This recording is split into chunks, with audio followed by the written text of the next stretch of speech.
Hi hello ನಮಸ್ಕಾರ ವೀಕ್ಷಕರೇ, ನಾನು ನಿಮ್ಮ ಪ್ರೀತಿಯ ಡಾಕ್ಟರ್ ಸಂಹಿತಾ ಉಪಾಧ್ಯಾಯ. ಎಲ್ಲರೂ ಕ್ಷೇಮವಾಗಿದ್ದೀರಾ, ಆರೋಗ್ಯವಾಗಿದ್ದೀರಾ ಎಂದು ಭಾವಿಸ್ತೀನಿ ವೀಕ್ಷಕರೇ. ಹಾಗಿದ್ರೆ ಸ್ನೇಹಿತರೆ, ಇವತ್ತಿನ ಒಂದು ವಿಡಿಯೋ ಅಂದರೆ ಕಂಪ್ಲೀಟ್ ಆಗಿ ಗೃಹಲಕ್ಷ್ಮಿ ಬಗ್ಗೆ. ತುಂಬ ದಿನಗಳ ಬಳಿಕ ಅಂತಲೇ ಹೇಳ್ಬೋದು, ಬರೋಬ್ಬರಿ ಒಂದು ತಿಂಗಳ ಬಳಿಕ ಈ ಒಂದು ಗೃಹಲಕ್ಷ್ಮಿ ಅಪ್ಡೇಟನ್ನು ಕೊಡ್ತಾ ಇದ್ದೇನೆ. ಬಿಕಾಸ್ ಏನಪ್ಪ ಅಂತ ಹೇಳಿದ್ರೆ, ಪದೇ ಪದೇ ಬಂದು ಗೃಹಲಕ್ಷ್ಮಿ 29ನೇ ಕಂತು ಬಿಡುಗಡೆ ಆಗಿದೆ, 30ನೇ ಕಂತು ಬಿಡುಗಡೆ ಆಗಿದೆ ಅಂತ ಹೇಳೋದಕ್ಕಿಂತ ಸರಿಯಾಗಿ ಆ ಒಂದು ಇನ್ಫಾರ್ಮೇಷನ್, ಅಧಿಕೃತ ಮಾಹಿತಿ ಸಿಕ್ಕಿದ ಮೇಲೆ ಮಾಡುವಂಥದ್ದು ಒಳ್ಳೆಯದಲ್ವಾ. ಹಾಗಾಗಿ ಈಗಾಗಲೇ ಈ ಒಂದು 30ನೇ ಕಂತಿನ ಬಗ್ಗೆ ಅಧಿಕೃತ ಮಾಹಿತಿ ಹೊರಬಂದಿದೆ. ಸ್ವತಃ ಮಹಿಳಾ ಮತ್ತು ಮಕ್ಕಳ ಕಲ್ಯಾಣ ಇಲಾಖೆ ಸಚಿವೆ ಲಕ್ಷ್ಮೀ ಹೆಬ್ಬಾಳ್ಕರ್ ಅವರೇ ಈ ಒಂದು ಹೇಳಿಕೆಯನ್ನು ನೀಡಿದ್ದಾರೆ. ಹಾಗಾಗಿ ಈಗಾಗಲೇ ಈ ಒಂದು ಗೃಹಲಕ್ಷ್ಮಿ ಯಾಕೆ ಲೇಟ್ ಆಯಿತು 30ನೇ ಕಂತು ಅಂತ ಹೇಳಿದ್ರೆ, ಈಗಾಗಲೇ 29ನೇ ಕಂತಿನ ಹಣ ಎಲ್ರಿಗೂ ಸಿಕ್ಕಿದೆ ಅಂತ ಅಂದ್ಕೊಳ್ತಾ ಇದ್ದೇನೆ. ತುಂಬ ಜನರಿಗೆ ಬರಲಿಲ್ಲ ಅಂತಲೂ ಕೂಡ ಕೇಳ್ಪಟ್ಟೆ. ಆದರೆ ಈ ಒಂದು 30ನೇ ಕಂತಿನ ಹಣ ಯಾವಾಗ ಬರುತ್ತೆ ಅಂತ ತುಂಬ ಜನ ಕೇಳ್ತಾ ಇದ್ರು ಅಲ್ವಾ. ಹಾಗಾಗಿ ಒಂದು ತಿಂಗಳು ಕಳೆದಿದೆ. ಈ ಒಂದು ಹಣ ಯಾಕೆ ಲೇಟ್ ಆಗ್ತಿದೆ ಅಂತ ಹೇಳೋದಕ್ಕೆ ಸ್ವತಃ ಲಕ್ಷ್ಮೀ ಹೆಬ್ಬಾಳ್ಕರ್ ಅವರೇ ರೀಸನ್ ಅನ್ನು ಕೊಟ್ಟಿದ್ರು.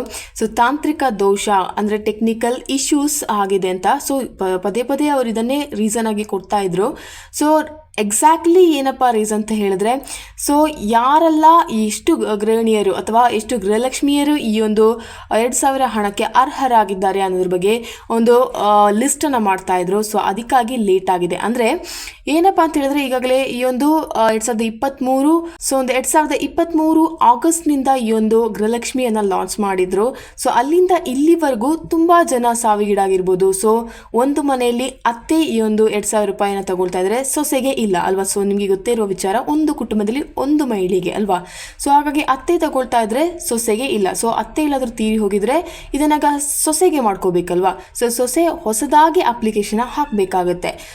ಹೊಸದಾಗಿ ತುಂಬಾ ಅಪ್ಲಿಕೇಶನ್ಸ್ ಬರ್ತಾ ಇದೆ ಹೀಗೆ. ಅಥವಾ ಇನ್ನು ಸೊಸೆ ತಗೊಳ್ತಾ ಇದ್ರೆ, ಸೊಸೆ ಏನಾದರೂ ಸಾವಿಗೀಡಾದ್ರೆ ಅತ್ತೆಗೆ ಈ ಒಂದು ಹಣ ಟ್ರಾನ್ಸ್ಫರ್ ಆಗಬೇಕು. ಅತ್ತೆ ಏನು ಮಾಡಬೇಕು, ಹೊಸದಾಗಿ ಈ ಒಂದು ಅಪ್ಲಿಕೇಶನ್ ಹಾಕಬೇಕಾಗುತ್ತೆ.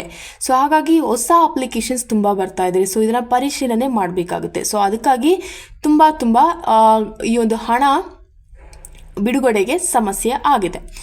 ಹಾಗಾಗಿ ಈ ಒಂದು ಹಣ ಬಿಡುಗಡೆಗೆ ಸಮಸ್ಯೆ ಆಗಿದೆ ಅಂತಲೇ ಹೇಳ್ಬೋದು. ಇದು ಎಕ್ಸಾಕ್ಟ್ ರೀಸನ್. ತಾಂತ್ರಿಕ ದೋಷ ಅಂತಲೂ ಹೇಳ್ಬೋದು. ಆದರೂ ಕೂಡ ಎಕ್ಸಾಕ್ಟ್ ರೀಸನ್ ಅನ್ನೋದ್ರ ಬಗ್ಗೆ ನಾನು ಈಗ ಮಾಹಿತಿಯನ್ನು ನೀಡಿದೆ. ಹಾಗಾಗಿ ಎಲ್ಲವನ್ನು ಲಿಸ್ಟ್ ಮಾಡಿ ಒಂದು ಕುಟುಂಬಕ್ಕೆ ಒಬ್ಬರಿಗೆ ಮಾತ್ರ ಅಥವಾ ತೀರು ಹೋದವರಿಗೆ ಪುನಃ ಹಣ ಬರೋದು ಸರಿ ಇಲ್ಲ ಅಲ್ವಾ. ಆ ಕುಟುಂಬದಲ್ಲಿ ಒಬ್ಬರಿಗೆ ಮಾತ್ರ ಈ ಒಂದು ಹಣ ಬರಬೇಕು.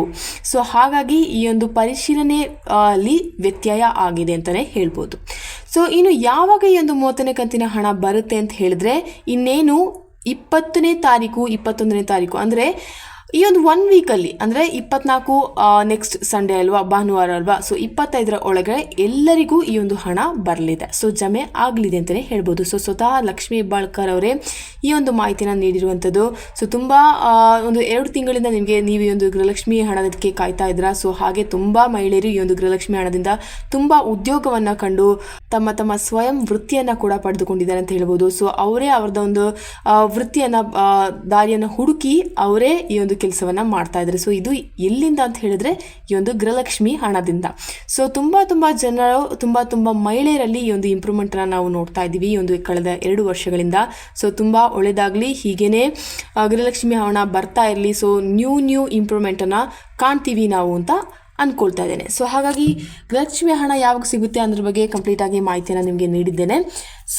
ಇನ್ನು 31ನೇ ಕಂತಿನ ಹಣ ಯಾವಾಗ ಬರುತ್ತೆ ಅಂತ ತುಂಬ ಜನ ಕ್ವಶನ್ ಮಾಡ್ತಾ ಇದ್ರಿ. ಖಂಡಿತವಾಗ್ಲೂ ಅದು ಲೇಟ್ ಆಗುತ್ತಾ ಅಂತ ಹೇಳಿದ್ರೆ ಇಲ್ಲ, ಖಂಡಿತವಾಗ್ಲೂ ಲೇಟ್ ಆಗೋದಿಲ್ಲ. ಈ ಒಂದು 30ನೇ ಕಂತಿನ ಹಣ ಎಷ್ಟು ಬೇಗ ಬರುತ್ತೋ, ನೆಕ್ಸ್ಟ್ ಒಂದು 15ರಿಂದ 20 ದಿನಗಳಲ್ಲಿ ನಿಮಗೆ 31ನೇ ಕಂತಿನ ಹಣವು ಕೂಡ ಬರುತ್ತೆ. ಈ ಒಂದು ಸಮಸ್ಯೆಗಳಿಂದ ಲೇಟ್ ಆಗ್ತಾ ಇದೆ ಅಂತ ಅಷ್ಟೇ.